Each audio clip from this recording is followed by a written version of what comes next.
Hello again, everybody. Welcome back to a new screencast lecture. We're going to be continuing our scientific method series, and this time we're going to be discussing experimenting. Now, a quick flashback. We should remember that a hypothesis is a possible answer to a problem. Now, after we've made our hypothesis, we need to determine if our hypothesis is right, if it's correct. And another way to say that is if your hypothesis is supported, or we need to see if our hypothesis is wrong. And another way to say that is our hypothesis was contradicted or not supported. The purpose of our experiment is to determine if our hypothesis is right or wrong. So we're going to conduct an experiment to make the determination. A real simple way to say that in plain English is to say that an experiment is a way to test our hypothesis. When we conduct an experiment, it's very important that we plan it very carefully. First, we're going to write out our procedure. And the procedure is going to be a step-by-step instructions on how to conduct the experiment. What are some characteristics of a good procedure? Well, first of all, your procedure should be well organized. It should be logical and numbered in sequence. It should be a very detailed description of what to do, and it is really good to include pictures. And normally an experiment is going to include multiple trials, usually at least 3. So you're not going to do the test just once. You want to do multiple trials. And the reason why you want to do that is you want to make sure that what you're testing is consistent. It happens over and over again. It's not an aberrant event. It's not something just randomly happened in a certain way. An outlier, sometimes you will say. Now let's discuss a pretend experiment to help us understand this concept. Here's our problem statement. What will happen to the bounce height of a ball if the drop height is increased?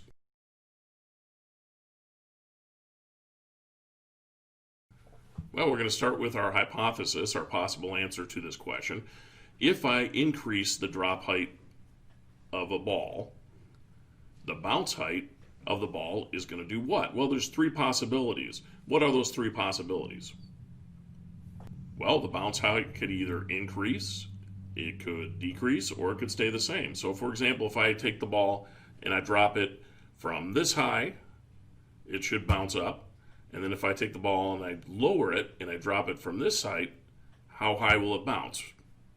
In this case, we're going to answer increase for hypothesis. So we're going to say if I increase the drop height of a ball, the bounce height of the ball will increase. So as I raise it higher and higher up off the table, the ball's going to bounce higher and higher every time I drop it.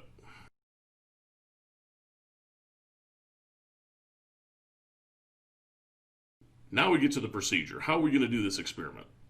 Here's our sample procedure. Step 1, we're going to hold the ball 0.5 meters at the top of the ball above the surface. So here's 0.5 meters, here's the top of the ball, and so it is half of a meter from here to here. Now notice that I said at the top of the ball. A lot of times it's important for us to be very detailed because otherwise we wouldn't know to measure the ball here or to measure the ball here. That is a difference. Now we're going to release the ball, and we're going to be careful not to add any extra force to the ball. Again, more detail than just say drop the ball. We want to say that we're just going to release it. You don't want to throw it. You don't want to add any extra force to the ball. That would mess up our experiment. And then we're going to measure the bounce height, how high it bounces back to, and we're going to measure it at the top of the ball again. That way we know it's here and not here. Now notice that I included Figure 1, Figure 2, Figure 3. And I had it like this so you can understand and see the picture better. But you can notice that if you organize your pictures in Figure 1, Figure 2, Figure 3, it usually doesn't take up as much space. So as you're reading through this, your reader or whoever's following your experiment will know to look at Figure 1. Well, here's Figure 1. So you can clearly see to hold the ball at 0.5 meters. At Figure 2, you're going to release the ball. And at Figure 3, you're going to measure how high the ball bounces to. Here's the written procedure without the pictures. I remove those pictures so you can see what steps come next. So step 4, Remember I mentioned that you normally are going to do 3 different trials.